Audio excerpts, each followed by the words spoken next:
화면의 첫 번째 순서 우리 홍우조 고려대학교 교육학과 교수님에 대한 양력을 잠시 말씀드리면 우리 이제 화면에 나와 있듯이 경북 문경에서 출생하셨습니다. 출생하시고 1961년생이니까 우리 나이로는 64세인데 정부에서 한 살을 깎아줘가지고 63세로 표기가 되겠습니다.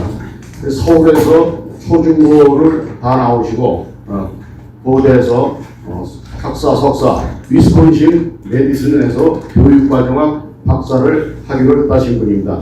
또한 창의적이고 가장 혁신적인 교육의 미래 방향을 제시하는 아주 개혁적인 아담하신 우리 예비 후보자입니다. 지금부터 토론을 진행하도록 하겠습니다. 여러분 안녕하십니까. 저는 오늘 서자께서 토론이라고 말씀하셨죠. 토론은 아니고요. 토론은 기자회견입니다. 우리 사단부의 유튜브 연합회에 한 130여 개의 회원사가 있습니다. 그분들로부터 사전에 질문을 좀 받았습니다. 원활한 진행을 위해서 제가 대표 질문을 하도록 하겠습니다. 그리고 토론을 하지 못하고 이렇게 개별적으로 이렇게 후보자들을 초청해서 개인적인 질문, 기자회견을 한다. 그래서 여러분들이 그 배경을 잘 알고 있을 것이라고 생각합니다. 자, 시작하도록 하겠습니다. 홍우조 후보님, 예. 뭐 교수님이라고 불러도 되겠습니까? 예, 상관없습니다. 하도록 하겠습니다. 예, 예. 제가 알기로 어딘가에서 얼핏 들은 것 같아요. 예. 교육부 장관 후보를 제안 받으셨다 하는 이야기를 좀 얼핏 들었습니다. 예, 근데 박순애 장관을 양반 이후에 그러한 제안을 받은 적이 있습니다. 박순애 장관이라면 우리 윤석열 정부 초대 교육부 장관 예, 얼마 못 하셨죠? 예, 예. 아, 이주호 장관 바로 직전이죠. 자, 본격적으로 시작하겠습니다. 지난 여러 번의 그 교육감 선거에서 우파 후보들이 단일화를 이룩하지 못했습니다. 그 결과 좌파 교육감들이 계속해서 당선됐고, 자, 이런 점에 있어서 후보님의 견해를 좀 밝혀주시기를 부탁드리고, 왜 장관 직부 뭐 아까 말씀하실 때 제의를 받았는데 응하지 않고 교육감 후보에 나오시는지에 대해서도 설명을 좀 해주십시오. 예, 감사합니다. 존경하는 서울 시민 여러분, 고려대학교 교육학과 홍우조 교수입니다. 저는 이제까지의 그 우파 후보들의 단일화 과정을 보면서 제 자신 이번에 아주 깨끗하게 승복하기 위하여 사실 출마했습니다. 그래서 저는 명함밖에 생긴 게 없습니다.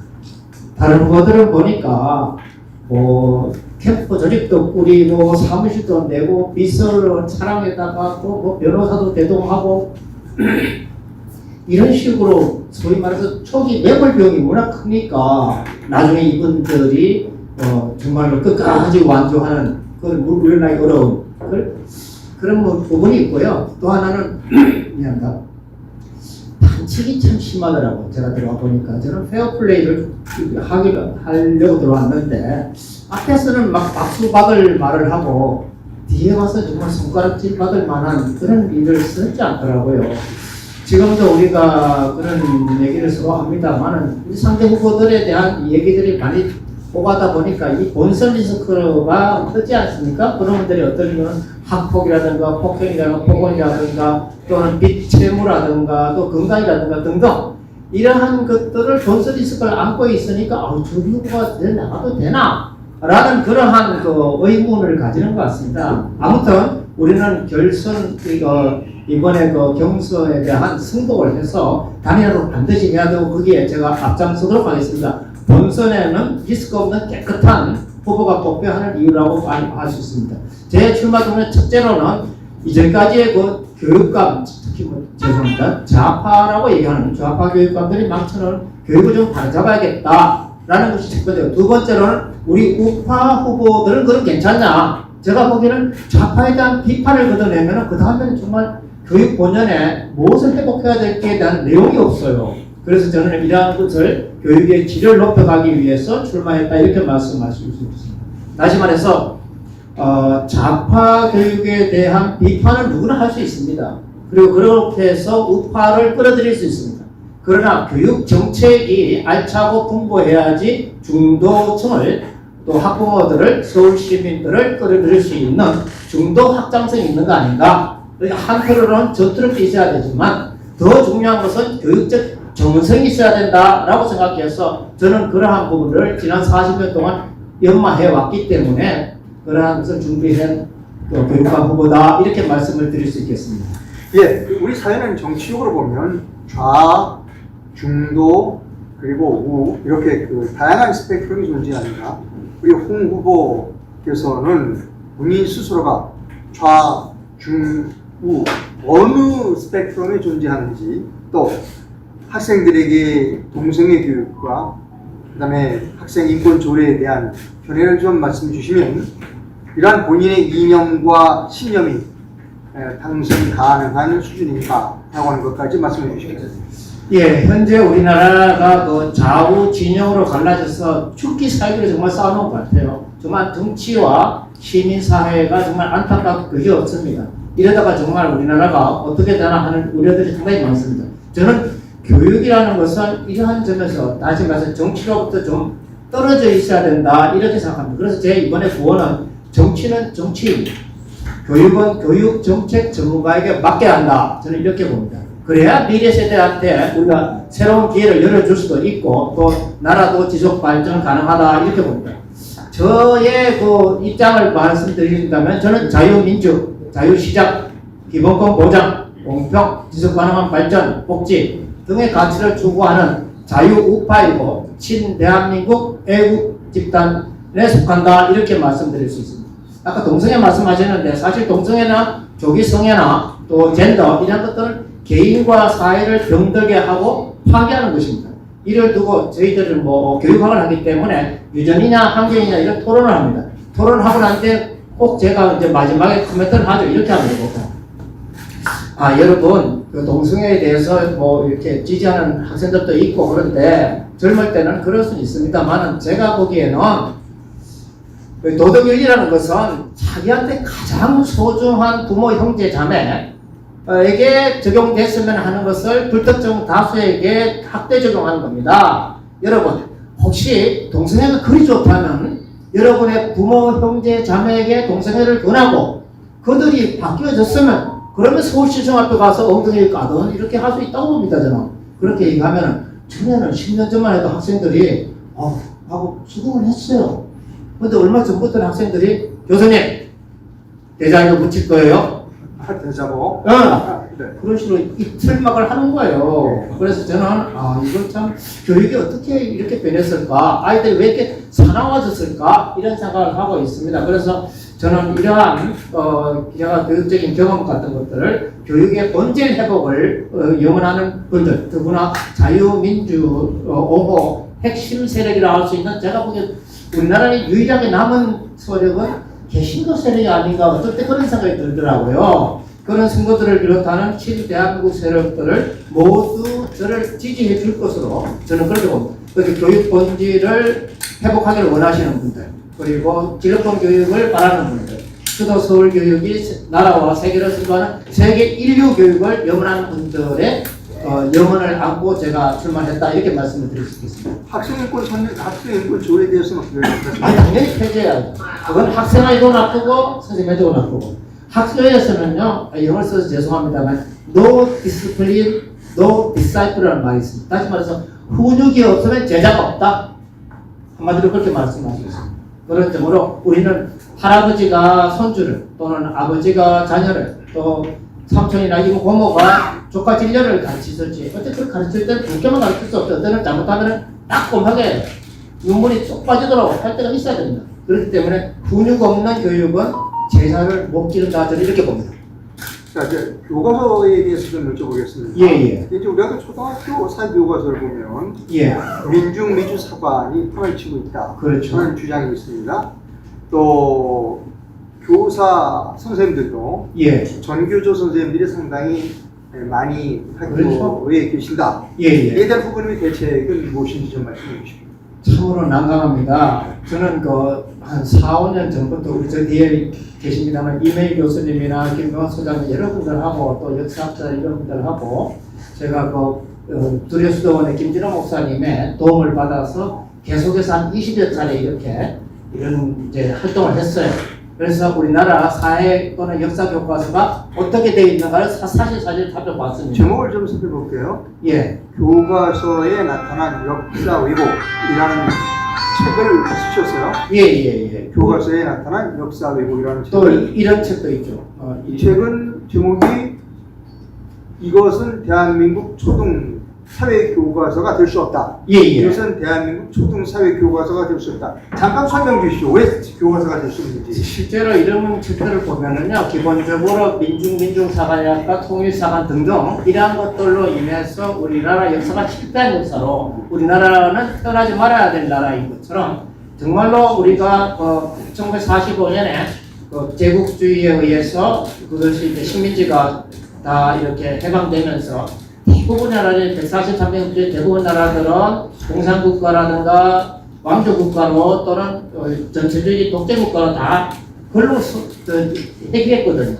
그런데 우리나라는 아시다시피 이승만, 김승조 선생 등 건국의 아버지 어머니들께서 정말 좋은 선택하셔갖고 오늘날 우리가 5천 역사에서 최절정기로 저는 지나고 있다. 그분들에게 정말 감사할 일이다. 이렇게 생각하면서 이러한 입장에서 이 글을 썼고 또 같이 토론한 것입니다. 또 얼마 전에는 이 대한민국 사회교과서라는 대안적인 교과서를 같이 우리 대한교조에 정말 열심히 하는 선생님들이거든요. 대한교조라고 그분들하고 같이 썼죠. 그래서 대한민국 사회교과서라는 그 교과서를 쓰신 겁니까? 예, 같이 썼습니다. 여러분하고 같이 쓰셨다? 예, 대안이 있어야 되니까 빗방만 할 수 없으니까. 그래서 그런 점에서 아주 이거 좋고 앞으로도 저는 서울 시내에 아주 훌륭한 선생들이 많습니다. 그분들 잘 발굴해서 정말 우리나라의 사회교과서가 지금처럼 교육과정 개정기제마다 초판만 나오고 다 그냥 버리거든요. 그런 게 아니라 좋은 교과서는 1판, 2판, 4판, 4판 해서 판수를 그렇게 가야 되거든요. 그런 교과서도 한번 써보고 싶고요. 무엇보다도 기본적으로 우리가 정치 시민교육 그리고 사상이나 이념교육에 있어서 지켜야 될 가장 최소한의 원칙이 있습니다. 그걸 독일에서는 보이테스 바허 합의라고 합니다. 다시요. 보이테스 바허 합의. 보이테스 바허 합의인데 보이테스 바허라는 도시에서 같이 좌파 우파들이 중도들이 다 모여서 합의한 내용이거든요. 네. 그거를 제가 보다는 광노현 전 교육과학도 그거를 참 말씀 많이 하셨어요. 보이테스 바허 합의. 제가 만약에 그걸 하게 되면 사회나 국사나 국어나 이런 선생님들한테 이 원칙을 지켜라. 다시 말해 첫째는 선생님들이 주입이나 세례하지 마라. 이 기본 1원칙입니다. 주입 세례하지 마라. 둘째는 사회나 학계에서 논쟁적인 것은 수업에서도 논쟁을 붙여봐라. 그 다음에 예를 들어서 김구는 통일 세력이고 이승만은 분당 세력인가? 책은 그렇게 써놨다고. 과연 그런가요? 이제 그런 것을 토론하라는 거죠.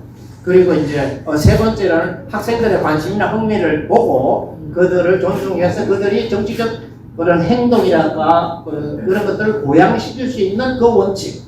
이러한 세 가지 원칙으로 되어 있거든요. 이러한 것들을 교육감이 되면은 선생님들한테 잘 설명해서 앞으로 우리나라 교육이 시계내라든가 주입이 안 되고 그래서 그냥 무조건 죄송합니다 이런 말 써서 객단이 되지 않도록 그렇게 노력하겠습니다. 근데 말씀은 그렇게 하시지만 실질적으로 현장에서 선생님들이 이거 교과서야 학생들한테 이게 교과서입니다. 교과서 이렇게 있어요라고 전교 선생님들이 교육을 시킬 거예요. 저항이 만만치 않을 텐데.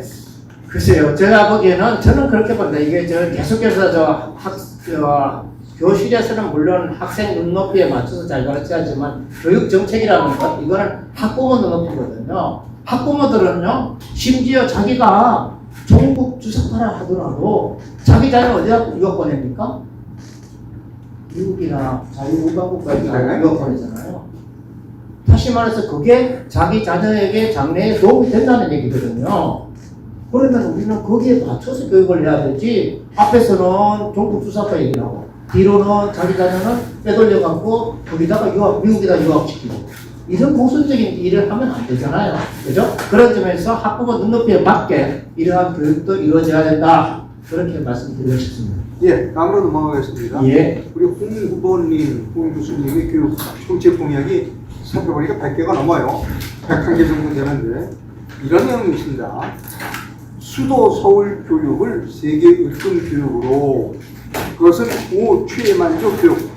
5 앞에 5자는 아라비아 숫자 5입니다. 5 최만족 교육이라고 말합니다. 아라비아 숫자 5가 들어가는 5 최만족 교육은 예. 무슨 뜻입니까?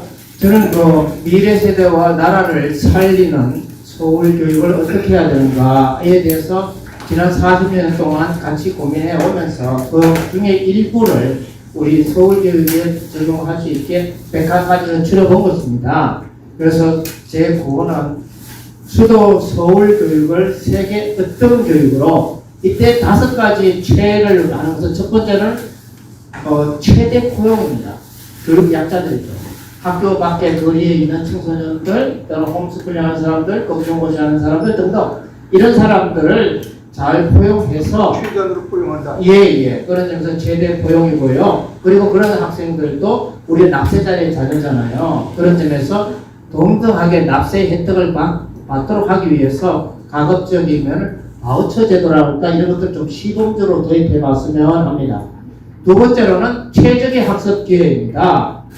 아시다시피 다른 나라는 근대 과학 기술 문명에 대해서 이과, 수학, 과학, 기술, 공학, 이과 수업 시간이 50% 정도 됩니다. 전체식으로. 문과는 한 30% 되고요. 예체능이 한 20% 되고. 근데 우리나라는 바뀌었습니다. 문과 수업이 50%고, 이과 수업은 30%밖에 안 돼요. 수업 시간. 그러니까 학생들이 정직한 정답을 공부하는 시기를 많이 놓치는 거죠. 그냥 사실과 관계없이 자기의 의견, 주장, 해석, 판단을 앞세우는 거예요. 그러다 보니 너무 섭섭하게 앞세우는 거죠. 그러니까 이렇게 지금 사회도 혼란스럽고 이렇게 그렇다고 봅니다. 그런 점에서 최적의 학습 기회에서는 이과 과목 수업 시간의 비중을 최소한 40%를 높여야 되는 거 아닌가 이렇게 생각을 하고요. 그리고 특히 일반계고등학교에 지금 9개 학급이나 36개 학급이나 비슷비슷한 그런 초록동색 계획을 획일적인 교육과정을 제공하고 있는데, 이걸 어떻게 권역별로 잘 놓고 와서 학교 간의 역할 분담을 해서 그 학생에게 선택과정 중에 진로별 학습 기회를 보장할 수 있을까? 이런 것들은 대의들이 다 사실 박사학위 논문으로 다 시뮬레이션 다 해봤습니다. 이런 것들은. 그래서 말씀을 드리는 겁니다. 그래서 최적의 진로별 학습 기회를 준다는 거하고, 셋째는 최신의 방법입니다. 아시다시피 AI의 도움을 받아서 또 그린 스마트 학교 환경을 제공하면서 그런 것들은 최신의 방법을 할 수 있겠고요. 넷째는 최고 잠재력 개발입니다. 저는 조금 무리가 있었지만 제가 가장 존경하는 교육학자 중에서 정건모 선생님이라고 계시는 분이 돌아가신 그러니 따님이 죄송합니다만 이렇게 좀 불편한이었어요. 그래도 그분이 자기 따님에게 아주 정상적인 활동을 하도록 해서 대학 교수로 마쳤거든요. 따님이. 그런 거 보면서 저는 우리나라도 장애인이라든가 그런 어떤 어려움을 겪는 특수화들도 보통화 정상화로 또 올릴 수도 있고, 그걸 서강대 장명희 교수 같은 분이 그랬잖아요. 그리고 우리가 또 범죄라고 하는 일반적인 아이들은 영재로 좀 더 키워주고 하는 게 교육의 본질적인 저희 기능이다, 저는 이렇게 봅니다. 그런 점에서 최고 잠재력 발현을 해야 되고요, 학생들이. 그 다음에 5번째는 최선의 성과, 그러니까 개인적, 사회적으로 선한 영향을 미치는 그런 학습자들, 우리가 아이들을 길러내야지. 통일을 길러내야 되겠습니까? 우리가 서울교육은 세계 인류 교육, 그리고 어떤 교육으로 나라를 선도하고 인류 사회를 이끌 그러한 비전으로 나가야 됩니다. 그 전환의 열쇠, 학생들의 더 나은 삶과 공부를 열어주는 그 열쇠를 저는 잘 깎아두었습니다. 준비되었습니다. 네. 자, 부모님 공약을 제가 좀 살펴봤어요. 예. 근데 다른 후보들에게서 발견할 수 없는 여러 가지 용어들이 있고 캐치프레이들이 있습니다. 그걸 좀 제가 여쭤보겠어요. 예를 들면 이런 게 있습니다. 예. 교사의 교실 수업은 학생 눈높이에 맞춰야 한다. 근데 교육감의 교육 정책은 학부모 눈높이에 맞춰야 된다. 그러니까 다시 말씀드리면 선생님들은 학생 눈높이에 맞춰야 하고 교육감은 그 학부모 눈높이에 맞춰야 한다는 슬로건이 있고요. 예. 또 서울 학생 재능 인증제, 또 IB를 넘어 KB화로 바우처 제도, 디지털 쉼표, 예. 학생 성장 절대평가, 조금 처음 접근하는 슬로건과 용어들이 있어요. 예. 뭐 시간이 가는 대로 조금씩 하나 좀 설명해 주십시오. 예. 말씀하신 대로 교육감은 학부모 눈높이입니다. 여러분 생각해 보십시오.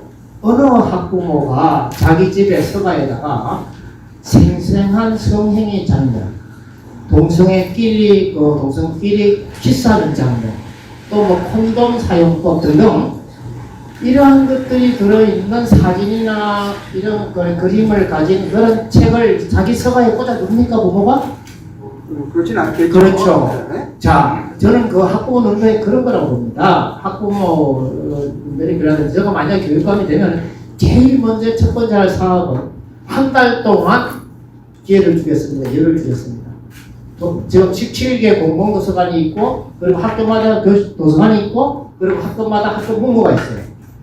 자, 각각 도서관장, 학교장, 그리고 담임선생님은 이 개정교육과정에 따라서 온전한 또는 안전한 성교육 이상을 넘어서는 폐쇄적이고 문란한 그러한 것을 가르치는 책들은 다 끌어내시오. 그리고 전시하시오. 그리고 그동안 우리가 학부모들에게 학생들 잘못 가르쳐서 학부모들에게 시민들에게 사과를 해야 됩니다. 지금 아이들이 결혼도 안 하겠다, 출산도 안 하겠다, 다 교육의 결과거든요. 그런 점에서 이러한 것들을 여러분은 어떻게 생각할지 모르지만 저는 거기부터 처음에 시작할 것입니다. 두 번째로 서울 학생 재능 인증제는 보통 우리가 S 디플로마라고 이렇게 영어로 표현할 수 있는데 이것은 뭐냐 하면은 어떤 학생이 12년 동안 일기를 썼어요. 네. 그러면 일기를 쓰는 건 나의 일기지만 우리는 그런 학생들을 키우고 싶은 거예요. 그럼 우리가 그걸 장려해야죠. 어떤 초등학생이 생명을 좌우하는 유일한 운동은 수영을 50m 했어요. 그럼 야 얘는 이제 뭐 세월호 심지어 그런 사고가 나더라도 안전하겠다. 우리가 그렇게 인정을 할 수 있는 거예요. 마찬가지로 올림피아드라든가 또는 뭐 이 기능올림픽 등등에서 또는 뭐 국가직무능력표준 NCS나 이런 데서 높은 성취를 했을 경우 우리가 생활의 달인처럼 그런 학생들을 격려하자는 겁니다. 그래서 우리가 공산주의나 사회주의는 지시나 명령으로 하지만 우리 체제가 우수한 것은 그런 인센티브를 줘서 자발적으로 학생이 상향 성취하도록 그렇게 하는 제도가 바로 서울학생 재능 인증제다 이렇게 말씀을 드릴 수 있고요. 그 다음에 이제 IB를 KB하다. IB는 사실 뭐 2004년부터 제가 우리나라에다가 퍼뜨리기 시작했는데 지금은 제 제자들이 다 나와서 각 학교에도 또 설치하고 또 이렇게 전국에 전도사가 돼서 대구교육청, 제주교육청 다 제자들이 다 하고 있습니다만은 제가 IB를 처음 소개했음에도 불구하고 IB는 고등학교 DP가 제일 좋고요. 그 다음에 중학교 MIP가 그 다음에 좋아요. 초등학교 PYP는 사실 품질이 많이 떨어집니다. 그래서 죄송한데 IB가 뭐예요? 인터내셔널 바ccalaureate라고 그러고 세계적으로 죄송합니다. 떠도는 학생들 있잖아요. 그러니까 외교관, 주재원, 상사원 이 자녀들에게 어떻게 옮겨 다니기 때문에 국제 교육의 터전을 세우는 교육 프로그램이 IB입니다. 인터내셔널 뭐예요? 바ccalaureate. 바ccalaureate. 예, 바ccalaureate. 예. 그래서 그거를 우리가 지금은 한 1968년부터 시작됐기 때문에 전 세계적으로 가장 우수한 프로그램으로 우리가 칩니다. 특히 대학에서는. 예. KB는 뭡니까? IB를 넘은 코리안. 코리안 우리도 그거 이상으로 좋은 프로그램을 만들자 이런 뜻으로 이렇게 말씀을 드린 거고요. 다만 제가 아까 그 MIP가 이제 좀 좋은데도 불구하고 문제가 있다 하는 것은 이런 거예요. 가령 이 사람들이 장사 속으로 IB를 공산주의의 국가에도 팔아먹기 위해서 리버티라든가 프리덤을 안 가르쳐요. 그리고 이슬람 국가에도 팔아먹기 위해서 휴먼 라이트, 그러니까 인권이라든가 여성 인권에 대해서 안 가르쳐요. 세 번째로 빈부격차가 심한 그런 전제주의 국가에서도 하기 위해서 에코티라 하는 공평 같은 개념을 안 가르쳐요. 그래서 우리는 거기 함정에 빠지면 안 된다. 그러면 역사나 교육이 왜곡되기 때문에 우리는 그러한 것들을 반드시 포함해서 가르치자 하는 것이 바로 제가 IB를 주창한 또는 IB를 소개한 사람으로서 지금까지 IB에 대한 평가이고, 그래서 KB화해야 된다는 말씀을 드리고, 디지털 실패는 그런 거죠. 뭐 학교에다가 청청에다가 또는 뭐 학급별로 유선 전화, 비상 전화를 두고 대신 그 학생들이 일과 중에 SNS 등등이나 이런 게 안 일어나도록 가급적이면 프랑스나 또는 뭐 여러 나라에서 지금 중학생까지는 가급적 그걸 못 쓰게 하잖아요. 일과 중에 우리도 이제 그런 디지털 시스템을 갖자는 거예요. 또 학부모들도 아마 좋아하고 그럴 것 같습니다. 그 핸드폰 사용을 일과 중에 좀 시작 이런 얘기고요. 마지막으로 학생 성장 절대평가라는 것은 저는 항상 그런 생각을 하고 있어요. 저도 그렇고 공무원들도 그렇고 다들 그렇지만은 학생에게는 시험이 공부입니다. 맞죠? 학생에게는 시험이 공부입니다. 그렇기 때문에 우리는 디지털 시대에 학생이 더 스마트해져야 됩니다. 그래서 저는 서울에서의 그런 서술형, 논술형, 수행형 평가하고요. 학기 중에 치고 그 다음에 여러 방학 때 선생님들이 채점하면 되거든요. 그렇게 또 이 전국 단위에도 그런 시험을 치고 또 국제 학력 비교 평가에서 그렇게 쳐서 지금은 서울이요 또는 우리나라가 아프리카 국가를 포함해서 상위권에 있다 이렇게 아주 이렇게 두루뭉실하게 넘어갑니다. 근데 제가 보니 그게 아니다. 2017년 이후로 계속 하향을 하고 있습니다. 계속 띠끌을 치고 있습니다. 우리나라 학력이. 그래서는 안 될 것입니다. 상하이나 싱가포르 보세요. 우리 서울 교육은 충분히 상하이, 싱가포르 이상으로 학생들의 학력을 높여줄 수 있다 저는 그렇게 보고 있습니다. 그러니까 학생들의 학력을 높이기 위해서 그 평가를 자주 그리고 정확히 하자 이런 말씀이십니다. 평가를 하자는 건 좋은 고품질의 소수령 평가. 예를 들어서 초등학교 1학년 같으면 단어를 공부 받아쓰기 하잖아요. 네. 그 다음에 이제 한 문장으로 답을 하잖아요. 네. 그 다음에 한 문단으로 답하고, 그 다음에 서로 결론 답하고, 그 다음에는 기성정 결론 답한단 말입니다. 네. 이러한 식으로 학교 그저 올라가면서 우리가 그 학생들에게 그러한 능력, 사고 능력이라든가 이러한 것들을 길러줘야 된다. 비판적 사고 능력, 창의적 사고 능력. 그걸 기르기 위해서 학생 성장, 자꾸 잘한다는 거죠. 그러니까 절대 평가를 하자는 거예요. 그냥 자기 이미 평가가 아니라 선생님들이 이렇게 IB가 아까 좋은 점이랄까, IB가 우수해진 것은 자기가 낸 시험 문제라든가 자기가 한 채점이 전 세계적으로 다 오게 돼요. 그래서 정말 시험을 너무 쉽게 냈을 경우는 그 시험에서 받은 학생들은 다 깎여요. 그런데 너무 엄격하게 하게 되면은 또 학생들이 손해보잖아요. 그거는 손해를 감수해야 돼요. 그렇기 때문에 IB가 전 세계로 좋아진 것은 전 세계적으로 공개했기 때문에 채점이라고 출제를 그런 식으로 우리도 그렇게 갈 수 있다 이렇게 말씀을 드리는 겁니다. 자, 바우처 제도에 대한 언급이 좀 부족하셨어요. 예. 그 바우처는 아까도 말씀드렸지만 우리가 이렇게 보면은요, 지금 뭐 학교 밖의 청소년들이 대체로 연 5만 명씩이나 된대요.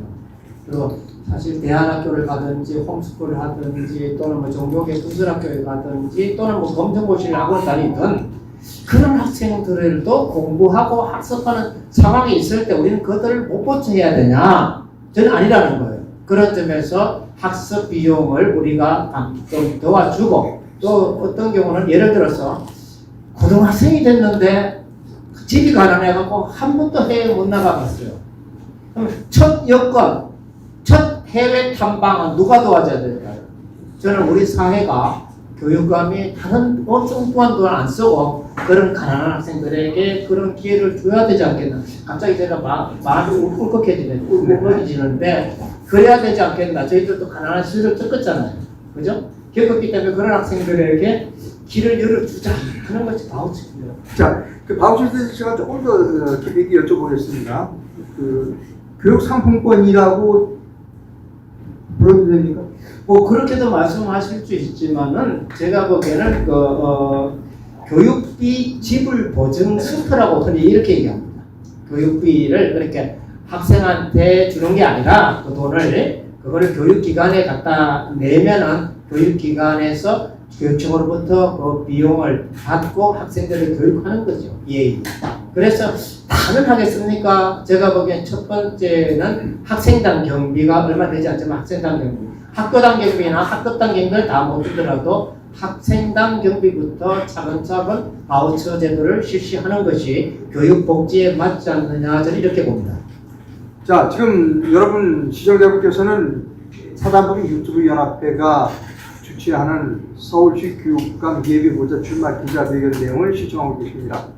네, 홍구조 예비 후보님에 대한 질문을 계속해서 이어나가도록 합니다. 여기 지금 플로어에 대한민국의 애국 독립 저널리스트들은 다 모신 것 같습니다.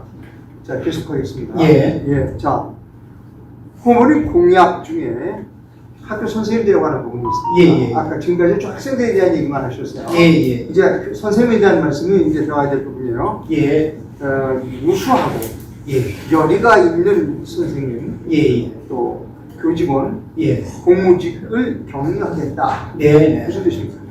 뭐 다 이렇게 각각 교원들, 그다음에 행정직원들, 공무직에 다 일일이 말씀을 드려야겠지만 우선 교사에 대해서 말씀드립니다. 교사 중에서도 저는 교단에서 직접 학생을 가르치는 선생님들에 대해서 말씀을 드리고 싶습니다.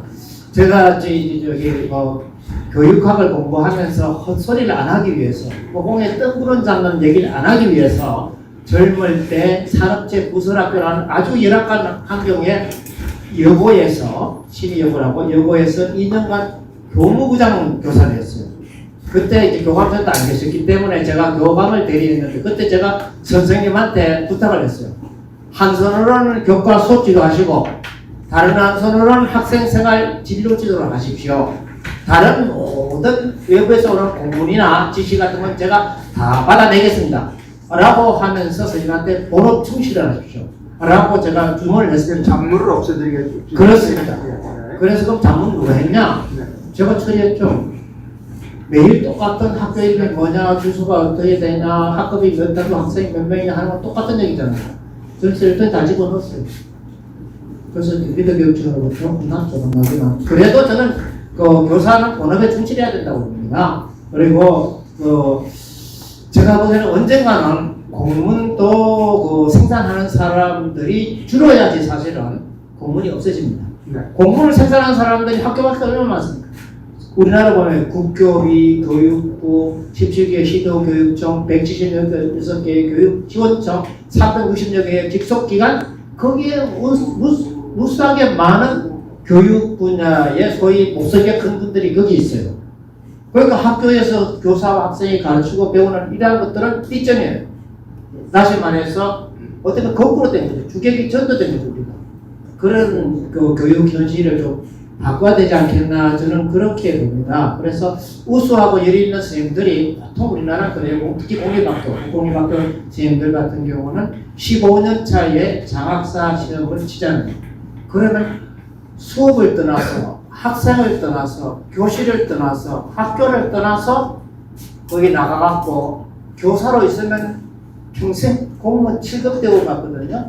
그분들이 나가면 이제 6급, 5급, 4급, 3급 이렇게 올라간다고. 네. 교육부에 가면 1급까지 있으니까. 자, 학교를 떠나야지, 학생을 떠나야지 우수하고 열의 있는 분들이 대접을 받는다면 나라도 그 길로 가겠어요. 그러나 우리는 우수하고 열의 있는 선생님들이 학생 옆에 있어야 된다고 봐요. 저는 그러한 교직 본연의 교사 본업에 충실한 선생님들을 격려하고 또 그렇게 하는 방법을 시범적으로 특히 사립학교도 그렇게 할 수 있거든요. 좀 격려를 해볼까 그렇게 생각하고요. 또 한 가지는 지금 교장 공모제라고 있어요. 교장 공모제 예, 시에서 맞습니다. 교사를 끌어올려갖고 이렇게 네. 배 앞으로 이렇게 출세해야 되는 표현을 네. 교장을 맡기는데 아니 교감을 안 거치다 보니까 마치 소대장 하다가 저기 연대장 이상 또는 그보다도 사단장을 하는 거죠. 이랬어야 되겠습니까? 그러니까 무엇이 어려운지를 모르고 제대로 학교 업무가 어떤지 모르고 교감도 안 거치다 학교에서 교감보다 악역이라고 그러거든요. 네. 교장 선생님은 이렇게 하고 교감 선생님 악역인데 그 교감을 안 거치니까 학교 업무를 잘 모르는 거예요. 그래서 지금 교장 공모제를 하는데 저는 그렇게 보지 않습니다. 교사로부터 교감을 공모하고 교감들 중에서 교장을 공모하고 이게 합리적이고 좋은 거잖아요. 그래서 저는 교감 공모제도 한번 도입해서 이렇게 차근차근 선생님들이 그러면서 또 어떻게 보면 점수 따는 대로가 아니라 정말 잘 가르치는 분들, 아이들을 잘 가르치고 또 선생님들 간의 융화를 잘 하시는 그런 분들을 격려해서 그런 분들로 하여금 교감이 되게 하고 나중에 교장이 되게 하는 그러한 것도 한번 해보면 좋겠다 이렇게 제안을 드리는 겁니다. 예, 여러 번 말씀하신 걸 제가 기억을 하는데요. 부모님께서 교육관에 진로 지도를 처음 제청하여 교과서가 고쳐지는 등 내가 많은 성과를 이뤘다고 말씀하신 적이 있어요. 무슨 내용입니까? 예, 우리나라에서 사실은 교육의 최종, 그러니까 모든 학습자의 공식적 최종 교육은 직업준비교육입니다. 그 사람이 중학교를 나왔던, 그다음에 고등학교를 나와서 사회에 나가든 대학 또는 대학을 나와서 사회에 나가든 최종 교육은 직업준비교육이었는데 그 직업준비교육을 하는 데서 제일 중요한 게 내가 사회에 나가면 첫 직업이 뭔가를 생각하고 그 첫 직업에 준비하는 과정이 있어야 됩니다. 그런데 지금 우리나라에는 중학교 나와서 사회에 나가는 학생, 또 일반계에 나가서 사회에 나가는 학생, 그런 학생들은 사회에 나가면 얼마 못 버텨요. 왜? 직업 기술이 없기 때문에. 그래서 저는 그 학생들에게 진로를 중학교 3학년까지는 잠정적으로 잘 이렇게 결정을 하고 첫 직업을 대한 결정을 하고 그리고 독일 같은 데는 초등학교 4학년 때부터 한다고 그랬죠? 네, 너무 빠르고 그거는요. 그렇기 때문에 우리가 그렇게 하고 중학교 3학년까지 늦어도 하게 하고 그리고 그 학생들에게 진로 지도뿐만 아니라 직업 기술 교육을 잘 가르치고 심지어 중학교 나와서 거리를 헤매는 학생들도 와라 너 졸업장 아직 안 준다 우리는 네가 직업 기술을 3달이라도 받아라 그래야지 네가 반사회적인 직업에 족복이 되거나 반사회적인 직업에 종사하지 않는다. 직업 기술 교육이야말로 삶에 있어서 그 사람에게 있어 가장 큰 무기거든요. 만약 직업 기술 교육 없이 학교를 나간다는 것은 마치 공중에서 낙하산 없이 뛰어내리는 거랑 똑같은 거거든요. 그렇기 때문에 학교에서는 직업 기술 교육을 분명히 가르쳐서 학생들이 사회에 나가서 경제적으로 자립하도록 도와주는 일이 교육에서는 매우 중요하다 저는 이렇게 생각하고 있습니다. 자, 이제 어떤 조직이든지 조직의 작은 능력을 어떻게 조직을 잘 관장하는가, 조직적으로 움직이는가, 어떻게 또 예산을 효율적으로 사용하는가 이것을 평가해야 된다고 생각하는데요. 서울시 교육 책임을 맡게 된다면 예산 사용을 어떻게 배분하실 것인가에 대한 부분을 좀 설명해 주십시오. 혹시 자료를 준비하셨으면 자료를 설명해 주시면 감사하겠습니다. 전체적으로 아시다시피 서울시가 1년에 11조 1,605억 원입니다. 엄청난 예산이고요. 그 중에 대체로 68%는 임금입니다. 임금. 그리고 학교 운영비가 약 1조 정도 되고요. 그만큼 안 되지만 1조 가까이 되고요.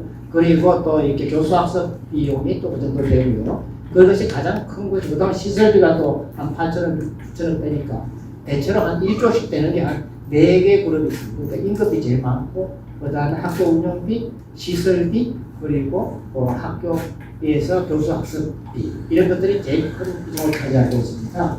근데 제가 보기에는 그리고 신문에서 이런 말 봤지만은 학교의 그런 교부금이 국세의 29%죠. 그러니까 계속 우리나라 경제가 크면 클수록 교육 예산은 점점 막 불어난단 말이에요. 그러니까 학교가 감당할 수 없을 정도로 돈이 많아요. 그런데 아까 제가 보기에는 그런 학생들, 고등학교 때까지 여건하고 못 만들어 본 학생들, 이런 또 이렇게 학교를 잠시 떠났다고 해서 그 학생들이 학습 기회를 못 얻는 학생들, 이런 것에 대해서 저는 다시 한번 보고 초점을 맞추고 선심성 예산, 예를 들어서 패드를 준다든가 이렇게 해서 아이들한테 오히려 SNS 중독을 불러일으키든가 이런 것보다는 선심성 예산을 삭감하거나 아니면 아예 삭제하거나 해서 가급적이면 본업에 충실하는 그러한 교수 학습 지원에 초점을 맞추고 또 저소득층의 자녀들의 학습비를 지원하는데 우선권을 주려고 그렇게 생각하고 있습니다. 좀 더 이렇게 예산에 대해서는 우리 제자 주변에 있는 분들하고 많이 논의를 해서 다음번에는 훨씬 더 분명한 것들을 보여드리기로 하고, 지금 아마 조금 그 기본 원칙만 이렇게 하면 좋겠다라고 기본 원칙만 이렇게 세웠습니다. 그래서 좀 더 상세한 것들은 하기로 가장 기본은 원칙이죠. 원칙을 잘 써요. 선실적 예산 삭감하거나 삭제한다. 그러니까 예산이 남는다면 중앙정부로 그 예산을 반납할 수도 있다. 그게보다는 저는 지금은 교부금 자체를 거기서 무용 예산이라 하더라도 웬만큼 자꾸 쓰게 돼 있어요. 그러니까 아니면 빚을 갚거나. 네. 예, 그런 점에서 제가 보기에는 또 뭐 반납 이런 거는 없는 줄 알고 있습니다. 그래서 그 지방의 그런 교육 청해나 이런 데에서 갖고 있는 채무를 갚는다든가 또 이런 일에도 쓰고 그런 줄 알고 있습니다. 예. 자, 아까 모두에도 말씀 주셨습니다만, 예. 우리는 돌아가기 위해서 뭐 구설수에 오른다든가 뭐 리스크가 있지 않다 이렇게 말씀을 하셨어요. 사람들마다 약점이 있지 않겠습니까? 예. 본인의 혹시 약점을 포함해서 지금까지 말씀 주시지 않은 모든 내용을 좀 설명해 주시죠. 글쎄요, 저는 약점은 약간 이 사람이 없죠. 그렇죠. 네. 사실 들어가다 볼수록 네. 자기 자신의 부족함을 많이 느끼죠. 저 같은 경우는 내 주제에 고려대학교 교육학과 교수에도 가고한데 뭘 이런 생각을 또 봅니다. 그리고 또 동료들도 지금 이제 정년 얼마 안 남았는데 편하게 살지 뭘 그렇게 가시밭길에 들어가려 하느냐 이런 말을 듭니다. 그러나 저는 이제 수년 전만 하더라도 제자들이 많이 있었고 그래갖고 그 제자들에게 도움을 주기 위해서 나는 아직은 교직을 또는 연구실을 떠날 때가 아니다 이렇게 생각을 했는데 워낙 요즘 교육 환경이 이렇게 악화되다 보니까 구원 스스로도 하겠다 이런 마음으로 지금 섰습니다. 섰고 그래서 제의 약점은 아무래도 연구실에서 보다 이상적인 연구 개발을 너무 많이 했다는 거예요. 네. 그게 연구를 너무 많이 하셨다. 그게 약점이라고 할 수 있습니다. 왜냐하면 네. 제 저서나 논문이나 또는 특히 우리 제자들과의 거의 같이 쓰다시피 한 연구 논문 이런 것들은 정말로 또 우리 분야에서는 상당히 주옥 같은 것들이 상당히 많습니다. 제 자랑이 아니라 제자 자랑입니다. 연구를 실무에 한번 실제 적용을 해서 그래서 저는 그럼 제가 공부한 것도 교육과정 분야에서 교육과정 기준 개발입니다. 그래서 상당히 현장 지향적입니다. 그래서 페이퍼를 쓰면 거기에 팔러시가 되고 팔러시가 다시 프로그램으로 구체화될 수 있도록 그렇게 공부한 것이 제 학문적인 여정이었지 않나 그렇게 봅니다. 혹시 중고등학교 수업 시간에 예, 교실을 방문해 보신 일이 있으십니까? 제가 사실은 제가 차원에서 네. 학교에 가서 그러한 특강 같은 걸 좀 합니다. 네. 그래서 학교에서 학생들의 행태라든가 행동이라든가 자세라든가 태도 이런 걸 자주 보죠. 그리고 저희 제자들이 다 학교 선생님이에요. 박사과정, 석사과정 제자들이 대부분 다 선생님들. 그래서 매일 오늘 선생님, 교수님 오늘 이런 일이 일어났어요, 저런 일이 일어났어요. 와서 듣는 게 다 그런 얘기입니다. 제가 경험한 걸 좀 말씀드릴게요. 예. 제가 이제 몇 년 전에 모 고등학교에 고등학교에 일일 교사 그렇죠. 같은 일이 있어요. 맞아요. 깜짝 놀랐습니다. 예. 그 학급에 한 30명 정도 학생이 있었어요. 예. 30명치 안 됐던 것 같은데 예.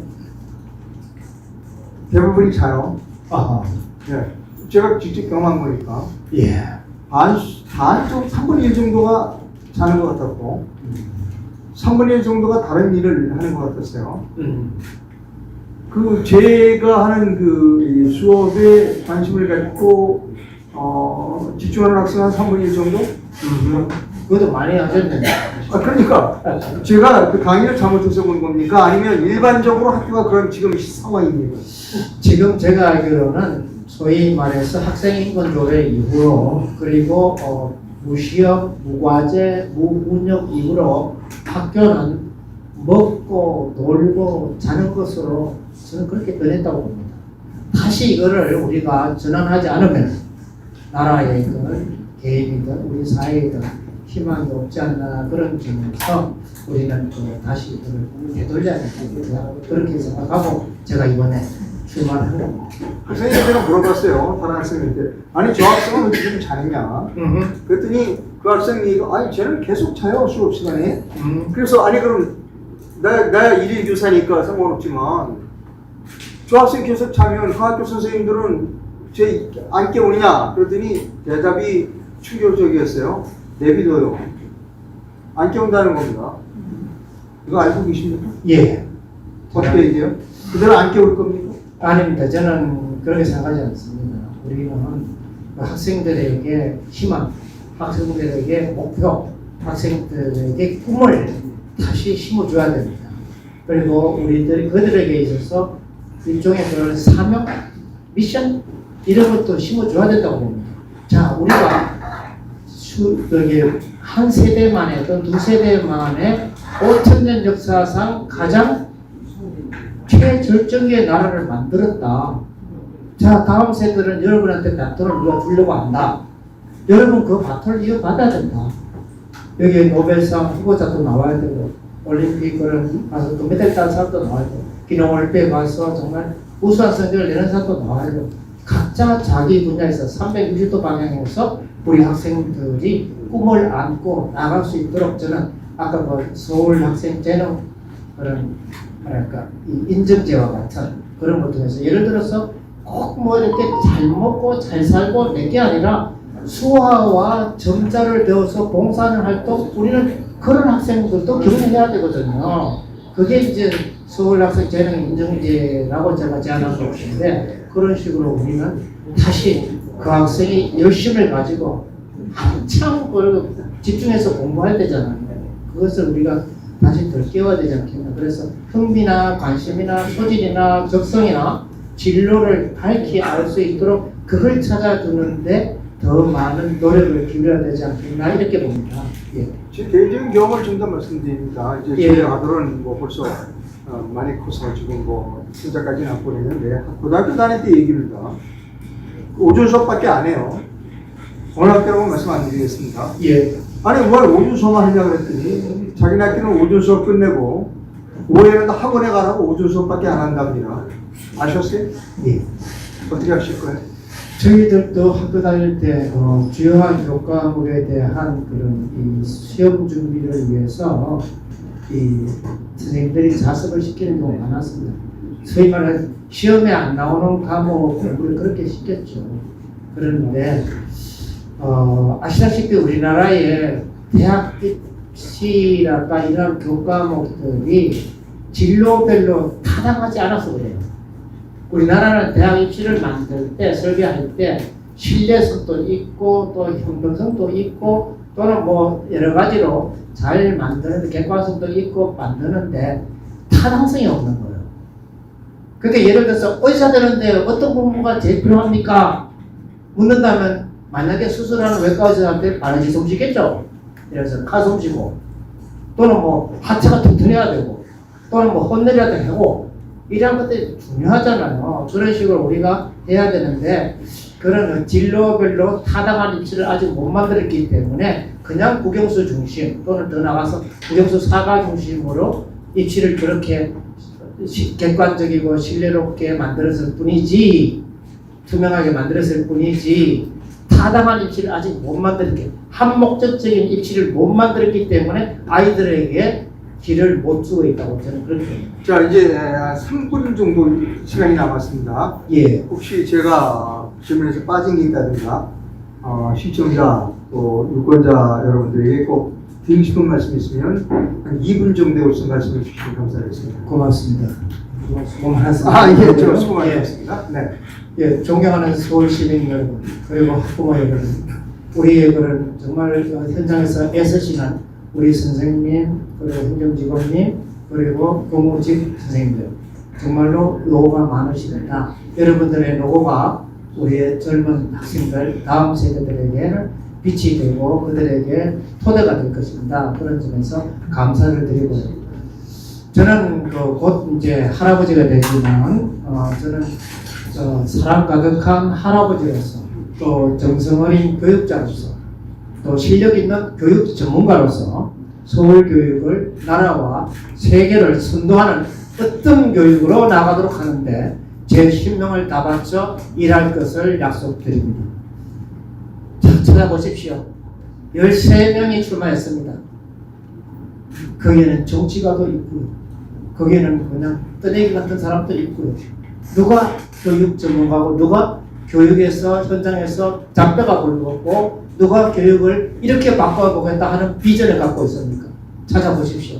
어디에서 우리 수도 서울 교육의 희망의 빛을 찾아가겠습니까? 눈을 크게 뜨고 찾아봐 주십시오. 원광석에서 보물을 찾으십니까? 진흙에서 진주를 찾으십니까? 예, 그러시더만 부디 제 홍우조 후보가 서울시 교육감으로 봉사할 수 있는 기회를 주십시오. 안심하고 아이를 학교에 맡기시겠습니까? 실력 있는 아이로 키우고 싶습니까? 저는 사실은 시골에서 가난한 집에서 이렇게 대학 교수까지 하게 된 것은 바로 그러한 저 여정 자체가 교육의 모습이라고 할 수 있겠습니다. 저를 주목해 주십시오. 실력 있는 아이로 키우고 싶습니까? 저 홍우조를 지지해 주십시오. 나라와 세계를 선도하는 어떤 서울 교육을 원하십니까? 그러면 저 홍우조를 선택해 주십시오. 주목해 주시고 지지해 주시고 선택해 달라는 겁니다. 21일 날 22일 날 예정대로 투표가 단일화율이랑 투표가 이루어질 때 저를 선택해 주시기 바랍니다. 여러분의 기대와 열망을 소중히 받들어서 하나하나 착실히 구현하는 홍우조 서울시 교육감이 되도록 하겠습니다. 저는 고려대학교 교육학과 교수로서 교육학 연구만, 교육 연구만 오랫동안 해왔습니다. 거의 40년을 대학원 이후로 40년을 교육하고 있었기 때문에 교육이 어떠한 것에 대해서는 손금을 들여다볼 것이 어느 정도 알고 있습니다. 그 맥을 짚을 수 있습니다. 준비된 교육감 홍우조였습니다. 감사합니다. 예, 수고하셨습니다. 감사합니다. 네, 서당법인 유튜브 연합회가 주최하고 서울시 교육감 예비 후보자 출마 기자회견의 첫 번째 순서로 우리 고려대학교의 홍우조 교수님의 기자회견이 있었습니다. 우리 고려대학교 경제학과도 아니고요. 예, 체육과도 아니고요. 교육학과입니다. 교육학과입니다. 네, 감사하고 우리 이상모 대표님하고 두 번째 큰 박수 부탁드리겠습니다.